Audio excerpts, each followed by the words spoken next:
Hello everybody and welcome back to the channel. Today we will be listening to the fourth part of What If Deku Didn't Believe All Might and Remained Quirkless. If you enjoy, please consider liking, commenting, and subscribing down below, and don't forget to hit that bell icon so you get notified when videos go live. Now, without further ado, let's get into the video. Chapter 7, Inko Midoriya is new to her son having friends because testing him to make sure he's suitable isn't everyday behaviors, but she does it anyways. Mom. I brought a friend home, meet Shinsu-kun. Izuku slammed the door open and yelled into the house. His voice echoed across the hallways. He didn't wait for Inko to rush to the door and meet his friend. It was still cold outside and Izuku refused to risk Shinsu freezing. The boys slipped their shoes off outside to keep the mud that gathered on their soles out. Izuku stepped inside and gestured for the purplenet to follow him into the room. The softness of the floor earned a gasp as Shinsu stepped on it. His eyes had gone wide at the fluff curling around his toes to keep them warm. Izuku smiled and continued onwards through the hallway. Shinsu dropped his bag on the floor and hurried after Izuku. His friend's house was like a maze. The whole place was small in comparison to the middle-class house Shinsu resided in. Yet there were so many corners. It felt as if one wrong corner would get him lost. Midoriya was his only chance of finding where Inko was. He wondered if the green-haired child was even aware. Shinsu was stumbling behind him faster than he wanted. Normally, he wasn't so slow, but Shinsu wanted to curl up into the carpet and his feet didn't want to move. At the last corner, the floor stopped being a heater. Instead, it froze his feet. The floor was wood instead of the fluff before. Izuku wandered around still calling for his mom. Shinsu stayed on the warmth of the carpet and let his friend run round the place. Mom. I'm raiding the fridge if you're not going to come down. Shinsu, do you want anything? Midoriya turned his head and crinkled his brow. Shinsu stood in the safety of the living room. Come on, it isn't that cold. He joked even though Shinsu shook his head. It's freezing, you bring the food out to me instead. He called. Nope, if you don't come and grab it yourself I'll eat all the remaining noodles. Hen, we can see who's starving when mom makes food at 9 p.m. because she knows I eat too much when I get home. You wouldn't, Shinsu stated. There was no tells of lying in Midoriya's body though, just rigid and calm breathing. He held eye contact until he was forced to blink. Shinsu knew he wasn't an expert liar. The boy would likely burst into tears if he had to tell a teacher the dog ate his homework. No, Izuku Midoriya seemed more like a person of secrets, and if he was telling Shinsu, it meant the threat was very real. Okay, so you would. Give me a better reason. I had lunch, you know. He tried to pester Izuku, get his friend back on the warmth. I can show you my Eraserhead merch that I commissioned. Izuku smirked, already knowing Shinsu was done for. Okay, show me then. Follow me then. Izuku took his time getting across the kitchen tiles. The wooden planks took up the rest of the walk, much to Shinsu's grumbling. He pulled open the door with the nameplate Izuku written on it. Midoriya pushed revealed his room. The plaster had been teared off walls with piles of sellotape in the bin. In the corner, was a collection of All Might posters that must have come down within a year. Other than that, the room was cluttered with junk. Izuku was pushing past minifigures of heroes on his desk. He was mumbling to himself, about how he couldn't find it. Shinsu ignored it in favor of snooping around. The books on his shelf were all textbooks or notebooks. Burning with curiosity, Shinsu pulled one out and flicked through the pages. There were childish doodles of heroes back when they must have been 3. All Might was halfway through the pages. The analysis the 3-year-old gave on his debut was simple, a description of the events. It wasn't any less impressive. The stickman drawing of the Bronze Age costume was on par with Shinsu's elder foster sister. He schemed through the rest of the pages. Before he placed the book back on the shelf and pulled out a hefty folder at the very end. Quirk/Hero Analysis number 14. It read in rushed kanji. Shinsu pulled the cover off and gasped. The first folder was All Might. He assumed it was the much-needed update seeing as the hero was always growing. The first pages in the wallet were filled with doodles of potential equipment. Izuku's thoughts were scrawled out. The rest of the pages followed in succession. They discussed potential quirk theories. His favorite was an enhancer of some kind instead of a strength quirks. In another colored pen, the statement was analyzed.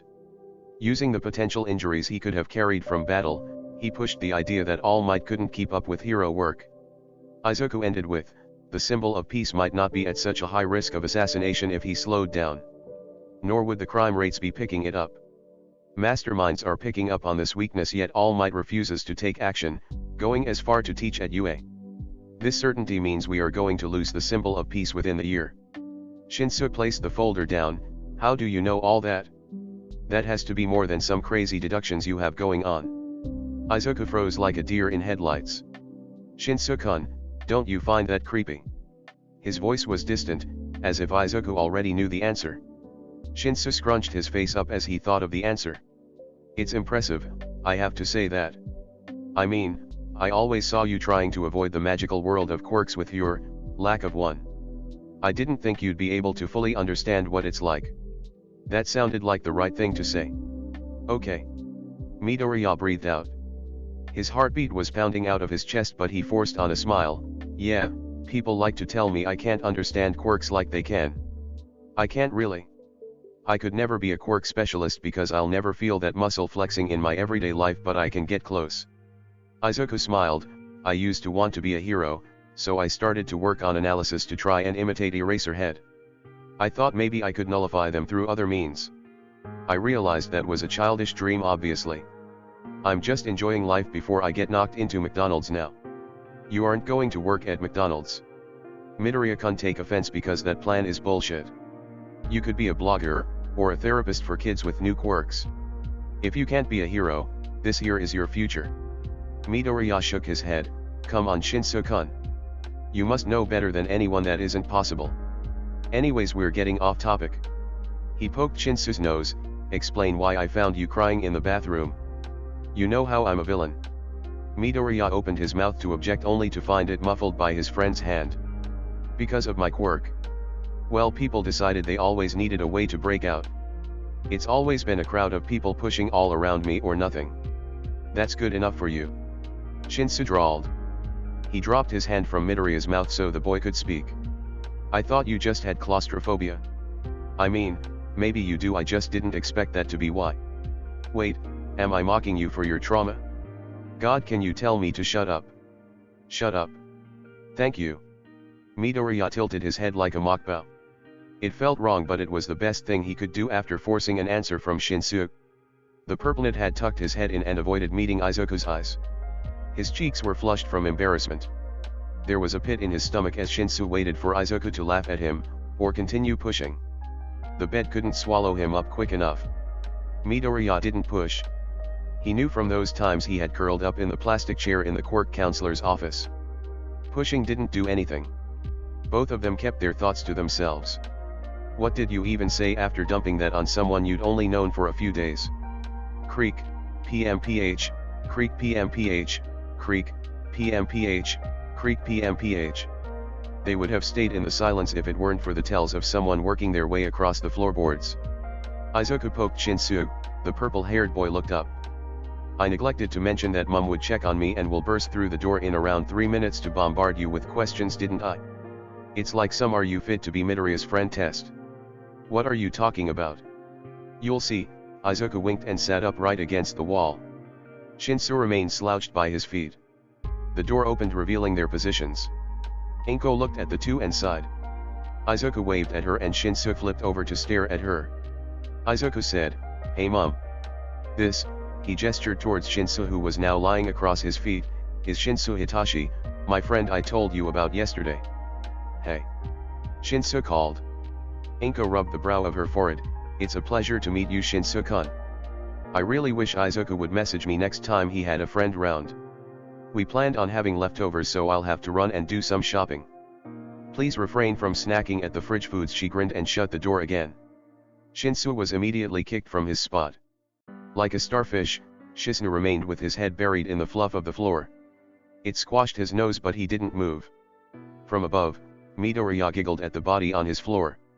Upon hearing the mockery, Shinsu rolled over from where he landed. "This is bullying, kick me down and laugh at me." Shinsu said with an over-exaggerated gasp, "How very could you? This isn't bullying, come on, you must know that, Shinsu-kun." Midoriya huffed. "I know, but that was mean. I didn't want you sitting on me." "That's fair. Wanna go play a video game?" I have Mario Kart, but last time I had someone round they blew up my remote when I won. As long as you set it up. Midoriya laughed, fine, I'll go set it up. Shinsu gave a small smile and headed after his friend, ignoring the coldness under his feet. The events from earlier that day had left his mind. Yamada Hisashi wasn't surprised when Shinsu nor Midoriya never came back to class for the last period. He pretended to ignore their bunking and continued to teach his lessons as per usual. The two could deal with all the catch-up tomorrow when Shinsu would hopefully be back. He shuffled the 2 worksheets in the staff room instead of preparing for his 3rd years the next day.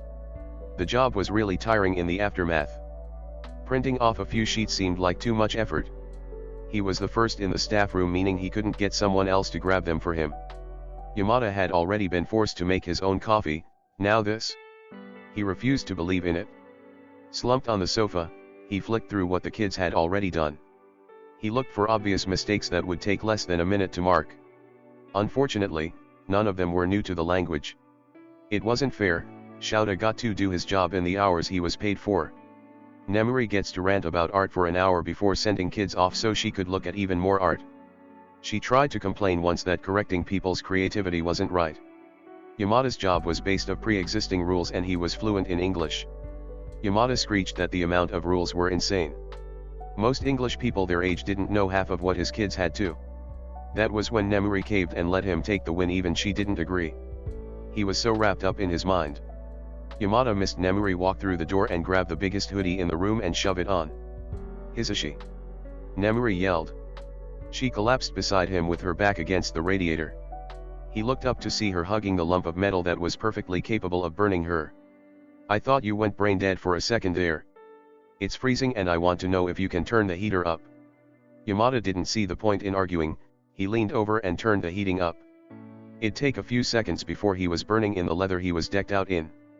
That was an issue he could deal with later. For now, his main issue was what to do when Nemuri would start making him talk and distract him from work. The prolonged exposure resulted in him waking up to Shouta carrying him home. Then there'd be no work done and double the amount tomorrow. Thank you. It's so cold and my costume doesn't help. Brrrrrr. She laughed and curled closer to the warmer. Her whole body was wrapped around it like a kitten might be. She could start purring any second and Mike wouldn't be surprised. Do you have any marking? Hisashi asked, praying that would be a wake-up call for the 18+ heroine. To his charge-in, however, Nemuri shook her head. Nope, quirk and cold caused me trouble along with all-nighter marking last night. I just gave out extensions to everyone due in today. Kid were happy, so I'm taking that as a win-win. Before you ask, no. I refuse to mark the crappy English ever again. Suck it up, Mike, you're paid for this. Just suck it up. Yeah, I'll do my schoolwork, just please get away from me and shut up so I don't get distracted. Mike bargained. Midnight laughed, I ain't moving, but I'll be quiet soon enough.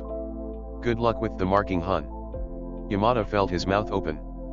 He felt the need to remind Nemuri that being single didn't allow her to flirt with anyone she wanted. He was her best friend and married. Why did he still have to tell her that sort thing wasn't acceptable? The door opened before he could, though. The whole staff room were on specific instructions to avoid mentioning Nemuri's terrible flirting habits after she asked Ken if he wanted to wrestle. So she could choke him. She almost got fired for that one because students saw. The only reason Nemuri was still here was the fact Nizu was a sadistic bastard. The rat wants us. Something about a meeting on how the students handled the alarm today. We have 5 minutes. I'll see you all in hell. Shouta called to the 2 adults. Mike sighed and pulled himself up from the sofa, leaving the marking down on the seat. With great hesitance, Yamada prodded Nemuri. She came into consciousness long enough to say, I heard. I choose to ignore. Before she collapsed back into the school's heating system. No, Nemuri, it doesn't work like that. Hisashi sighed and dragged her off the heater, ignoring the failed hit she tried to send his way. Once far away enough, he left her sleeping on the floor. In the marker pen they kept just in case he scrawled on PLS sleep before he headed out to the meeting. Nizu's meetings were something to dread. They dragged on like his orientations did, and you couldn't fall asleep. At the end he jumped something on you. Yamada hated that. The 2 hours were almost always able to be condensed to one journey from UA and back by car. When he walked in today, everyone was serious. Hisashi sombered up and pulled down in the chair beside Aizawa. Midnight was asleep. I left a note for her to come when she's awake. If she misses it, or I can catch her up. Nizu nodded and looked across at the teachers, as we are all aware, who we assume to be the media broke in today. While the alarm went off, students panicked and crowded the hallways. It took us a total of 20 minutes to calm them down and deal with reporters for the second time today. We cleared up the wall in a total of 5 minutes. Cementos drummed his fingers against the table waiting for the principal to respond. Nizu only sat in silence, no doubt waiting for one of them to speak up about what the issue was. The problem was how the students reacted. All it takes is one reporter and we're doomed. They've been after a way to drag us for years now. We're fortunate that they didn't. Aizawa droned. And Nezu clapped for him. Someone got it? UA is made for heroes of the future, so why don't I go through the plan on what we do in case of a next time? Nezu stated as he pulled up his computer and flipped the PowerPoint on. The bright letters showed on the screen and Mike sighed. Nemuri was damn lucky to be missing out on this one. The PowerPoint went through what Hisashi thought it would. How they should do a few drills of all the alarms, change a few homerooms from private studies on how to stay calm. The slide was taking a long time. Shouta had taken to clicking the button after breezing through the masses of writing. Otherwise they would stay until midnight like a meeting a while back. They had since sped up. The plans had been repeated along with how different years should go through. What the procedure was because it had been years since the last casualty occurred on UA's grounds. Few knew how to deal with the old one, and while Mike remembered the basics, some of the new information that had been added took him by shock. He was expected to know that. Like, they had to hide under the table? Mike couldn't remember that, so he assumed it was new. The having to lock the windows and stand by at the door in case they went for the students as expected. Aizawa shut it down once they went through the whole thing and slid it across the table and back into Nezu's waiting pause. So, do I have any objections to our plan, or may I move on to the important matter? Nezu asked, looking round the staff's horrified faces. Yamada didn't want to hear what else they had to bother with based off the last 24 hours. He leaned back on his chair and sighed. Go on then, Nezu, what else has happened today? Ken asked. Well, I'm glad you asked. Chapter 8, Quirk counseling is shit, but the again Midoriya doesn't have a quirk, so that was kind of a given. Did you guys hear? 1A was attacked at the USJ yesterday. Midoriya looked up at the comment made by one of his louder classmates. That was news to him despite the fact he spent hours scouring the news for any information. He had been curious about why Mike Sensei had left in the middle of class. He hadn't found anything, and messaging Shinsu and Yurika left him with two dead ends. At the time he assumed they weren't on their phones.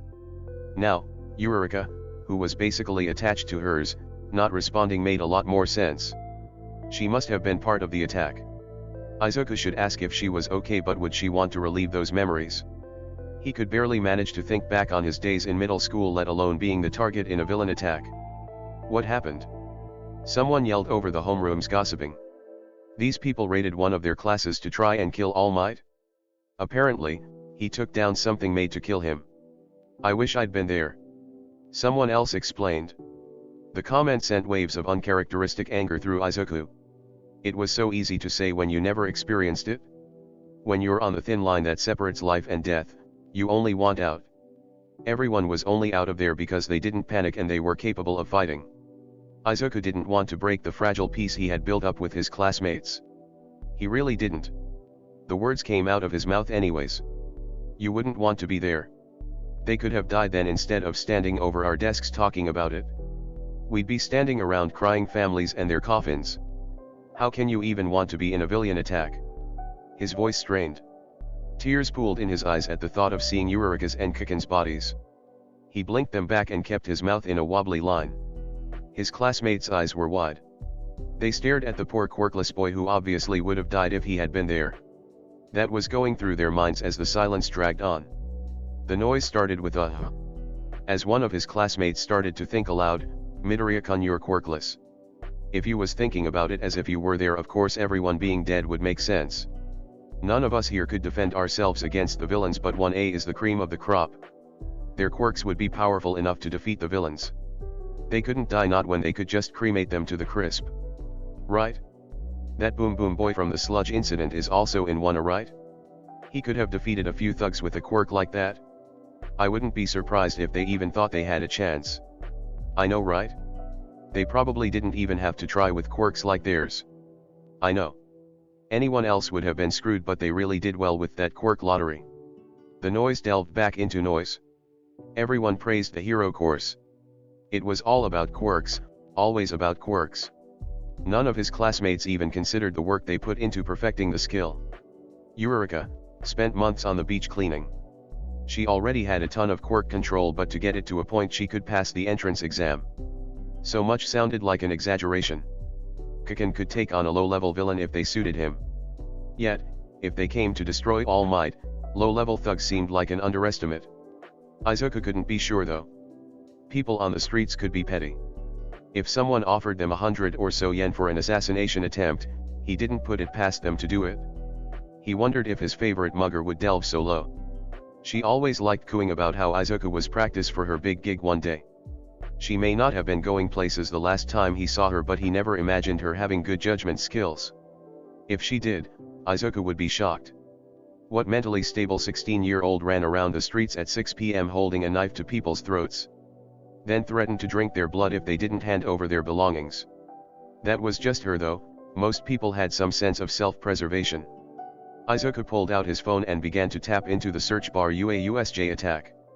News articles instantly popped up about the attack. The UA website still hadn't released an official statement about. There was nothing on what they planned to do to prevent future instances. Most of the articles were speculation based off the cleanup.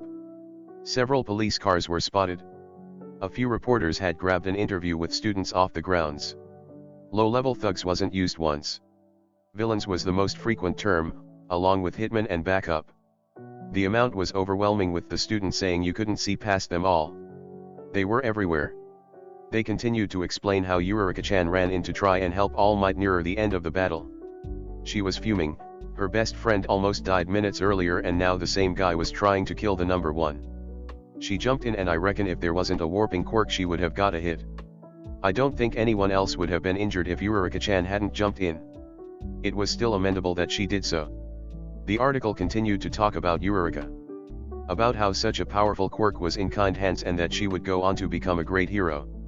For each praise, they dug a bit into how she could have saved students from injury. How she could have got them help a little bit faster than Itza could run. That the final move that she did could never make up for what she didn't do. They negated that she was still a student, only talking about what a pro could have done with a quirk like that. He slammed the phone down on the table. Izuku tried to take deep breaths and calm himself down. The scowl needed to be off his face because Izuku knew that was how the world worked. Eureka was at the top of the food chain and she couldn't afford to be knocked off. Izuku placed his hands over his ears, begging for the noise to calm down. He didn't have Shinsu's ability to sleep in the middle of a natural disaster. Unfortunately, he wanted to pass out and miss whatever the class said. There was no chance for him to try though, as Mike-sensei would be walking in with a pile of papers any second now. Private study seemed to be his favorite idea of homeroom despite being a radio host. Izuku had been taken by surprise while Shinsu laughed. It hadn't taken long to figure out it was mainly for Mike-sensei to do his marking than for them to study. When he opened the door with a handful of books, Izuku found himself sagging with relief. It would take a few looks before the class shut up about the USJ. Mike seemed to be in a sour mood about it. He slammed the books on the table and wrote up on the whiteboard. Silent study. His handwriting was scratchy as he attacked the board with his pen. The whole class fell into silence. No one did any work, instead passing notes in replacement to talking out loud. Despite that information, Izuku found it simpler to slip into the mindset he needed to study in. The English sheet that needed to be handed in next lesson lay in front of him. The words didn't sound right when he translated them back. Izuku couldn't be bothered to retranslate them. Instead, he tapped his fingers against his desk and sighed. If every teacher was like Mike, the day would go slower than he originally expected. The morning couldn't pass quick enough. Every teacher started the lesson with the same reminder that they were safe.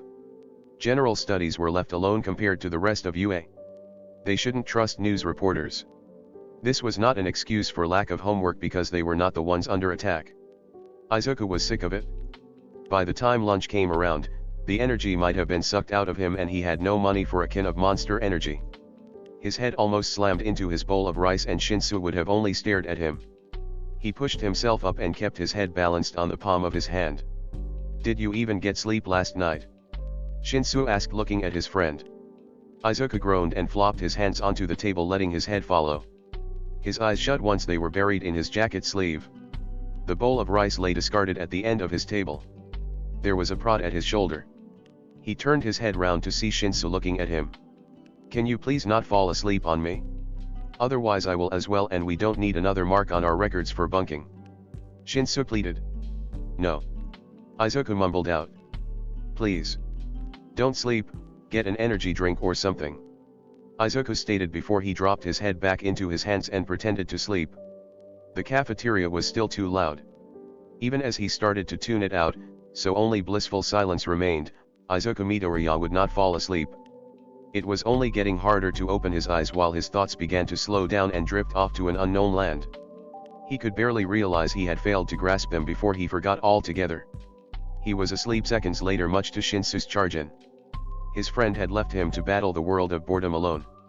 While he left with the ultimate weapon, sleeping through it all. Nothing good came out of this for Shinsu, other than the free food. What of it would Izuku miss anyways? It wasn't like his friend would be waking up soon. The final bell of the day rang. Izuku began to pack his bags, ready for the next hell of an hour to come. As he moved towards the door, Shinsu tapped him on the shoulder. Izuku turned around to talk to his friend. "I'll see you tomorrow?" he asked. Shinsu nodded. "Yeah, I was wondering if you wanted to walk to the train station with me. We get on at the same one and I only realized yesterday. We get on different trains but they both pull up here," he explained. Izuku shook his head. "God, I would love to, but my quirk counselor insisted we met to see if UA had kicked a quirk or something. Last time I bunked, I had to listen to a whole lecture about how important it was blah blah blah." He kicked the door open further as they wandered down the hallways. Shinsu blinked. "You have a quirk counselor? Isn't that kind of stupid? What do you even talk about?" "Oh, about how it's affecting my life and how I can overcome it all. It's the same thing every week." He faked a high-pitched voice. "Oh Midoriya, this is truly wonderful. Have you felt a strange muscle flexing?" "No." "Okay, then why don't we talk about what this means for you and where you can go in the future?" Shinsu stared. "Seriously? How do you put up with that?" Izuku shrugged. "I guess I hope one day she'll tell me I have a powerful quirk and that I'm not useless anymore. It hasn't happened yet and it never will. It keeps me going though." They exited the building and approached the split in their paths. "I'll join you in the future though, Shinsu-kun," Izuku ended as he turned the left towards the building the quirk counselor worked at. He kept walking forward, ignoring the dread of what was coming. The drop of the bomb that he was still quirkless had dulled over time, yet he still hated the wait. His brain always liked to joke that maybe today, he wouldn't be useless. Izuku pushed the thoughts out of his head as he took the same route he always did. The building loomed above him. Like he did every month, Izuku placed his hand on the glass and pushed the door open.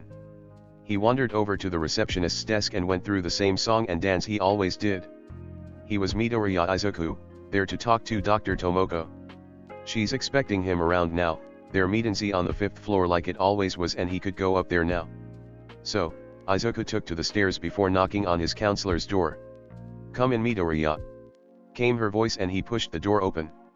Tomoko was a plump woman, much like Inko had almost become. Her hair was always in a messy bun when Izuku came to meet her. The effort for her to seem calm was impressive. She never seemed to lose her temper, not even when Izuku tried to press at her buttons. When he was younger, her calmness was refreshing from the bullies. It creeped him out now that he aged. Tomoko never seemed to move. She was still curled in the same chair she was always in.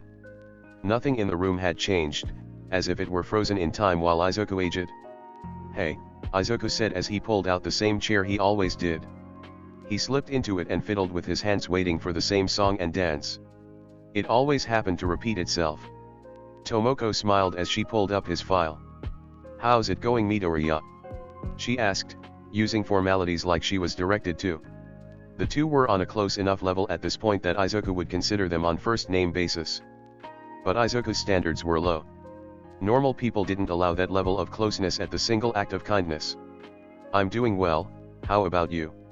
Small talk took up most of their sessions because there was nothing else to talk about. After he turned 9, the chances of him developing a quirk were low. Tomoko liked to remind him some quirks only activated in certain situations. At the age of 16, the odds of him ever accounting it was low.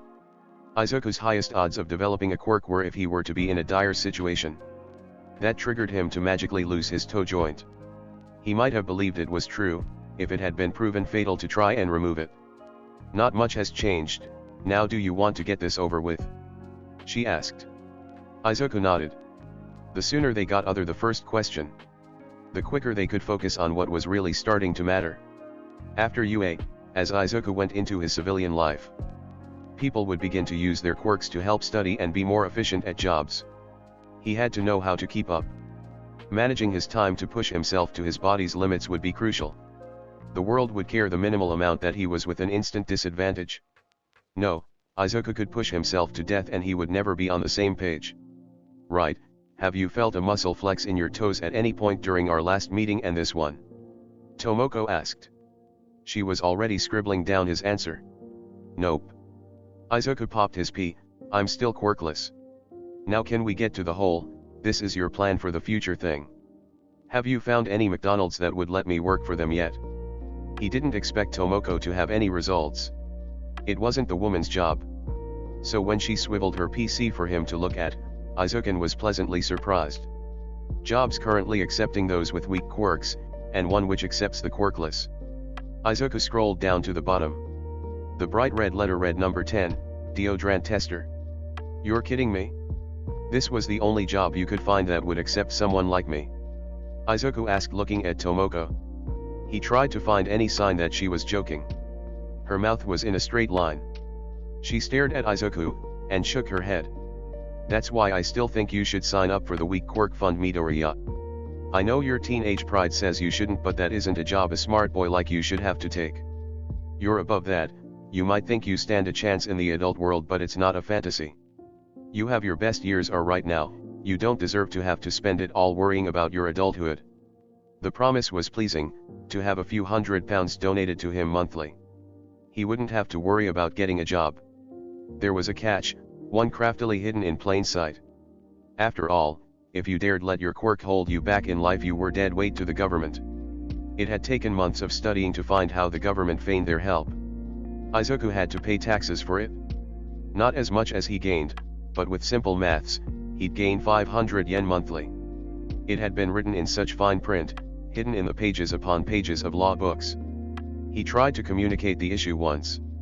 Tomoko, for all she cared, didn't make the situation any better for him. He sighed, I've already explained why I don't want to. I don't even get why it exists. Am I that pitiful? It's positive discrimination, Midoriya, nothing to do with you being pitiful. The law just recognizes it's harder for you to get jobs. Quirks are important in getting employment. Tomoko excused. Izuku sighed. He knew that. It just didn't make sense. If they really cared about him, why weren't they letting quirks be for home use? Why were they legally required for a job? He held his head in the palm of his hand. Why do I need the positive discrimination? It's not like in the pre-quirk era. Disabled people needed the extra space because they couldn't get out the small gaps. It's purely based on the system we live in. Couldn't all just be avoided if we rewrote a few laws? He avoided debates in the sessions. Something must have bugged him to dare bring this up with Tomoko. The woman wasn't anti-quirk equality. She couldn't be when kids of every age came in asking what they would do as they shot lasers out of their eyes. The system had treated her fairly though. Quirk future was strong and ensured her popularity in school and a ticket to training to hone her analysis. Midoriya, life is always going to be like this. Whether you admit it, you will always be weaker than those in the hero course. The quirkless population is a shrinking minority. We can't just rewrite the laws for you. Either way, it's not my job to create equality. I'm here to make sure you can live your life to the fullest. Okay, when can I start sniffing deodorant? How do I make the most of UA to get the future job I want? Well, what's your dream job? Please tell me it's not a hero or McDonald's worker again. You need to find the balance of impossible and pessimistic. I want to be a quirk analyst for heroes. Isn't that a bit too unrealistic? Maybe a mundane job from pre-quirks would suit you better? UA could help you become a detective. They'd have contacts to the police force to get you an internship. I have contact with 2 of the best heroes of tomorrow already. One of them already thinks I could become an analyst. UA could help me get my name out. The management and teachers are used to selling people and ideas. Izuku argued. Tomoko sighed, that's optimistic of you, just don't annoy your teachers. They're pros as well. Having 2 friends is great, but they won't be enough. It'll take too long and you'll be turned down too much. Izuku knew his eyes were narrowing. You don't believe in me, do you? He prodded. You think my future lies in poverty. He had Tomoko caught exactly where she was. Her belief that the revolution was useless. He was a client she would look back on in the future and think I helped him as much as possible. Izuku had finally pushed the right buttons to see her temper rise, in the strangely calm way it always did. She could hold back her stammers as she worked around the predicament she had found herself in. The calm anger had been what Izuku needed the whole time. The anger in Bakugo's explosions that left starbursts never woke him up like this had. The annoyance in Shinsu's voice felt like the fuel had been poured. His classmates' gossips about how strong one as quirks was bringing out the matches. Speaking out what he had always known, forcing someone else to hear it, only for them to refuse to suck it up. That was setting it all alight. Tomoko really was one of a kind. He pulled his chair out. Are you okay with us ending this meeting early? I don't see how we can continue. It's already been a huge help. Yes. Of course, how about in a month's time so we can address how quirk analysis is going for you? Tomoko agreed, I'll send you an email with more details. Izuku smiled, that'd be lovely. He pushed the door closed and clambered down the stairs. As his feet clambered down he expected the fire to flicker out. The warmth that set his mind alight with ideas could turn off any second, yet it kept growing. He wouldn't call it determination. He didn't feel the firmness that his purpose in life was to prove Kiken or any bigot in his life wrong. No, it fitted far better with anger. As if all the displeasure he ever felt being subjected had risen up and demanded a change. The years of practice, let him control it. Screaming in the middle of the streets never did anyone any good. Each step towards his house seemed to solidify that idea. He never wanted to hear Inko apologize to him, he never asked for the stars on his back. Izuku sent a text to Shinsu. Izuku. What times does your train come? Shinsu. Half an hour after UA lets us out? Why? Izuku. I have a bad/good idea and I'm dragging you with me seeing as you're semi-responsible. Shinsu. How can it be a good/bad idea? Izuku. You heard of the Stonewall riots for LGBT+ rights? We need one. Against quirkism. And the UA teachers could help us. Shinsu. No. I refuse. Are you suicidal? Izuku. I'll explain more at school. I think you'll agree anyways. Shinsu. You really think so? Izuku. I know so, smiley face. Shinsu. Tell me now then. Izuku. You and I, start being active in the fight because otherwise more kids will be treated like us. The government don't care, any laws protecting us are double-edged swords. You know. We aren't the only ones hurt either. Shinsu. We'll be fine. At UA remember? We aren't screwed. Izuku. This goes further than us though.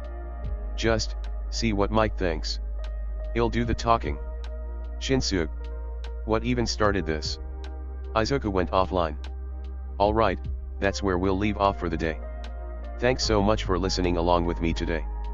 If you enjoyed, please like and comment down below. It really helps with the algorithms. I look forward to seeing you next time. Ciao for now, lovelies.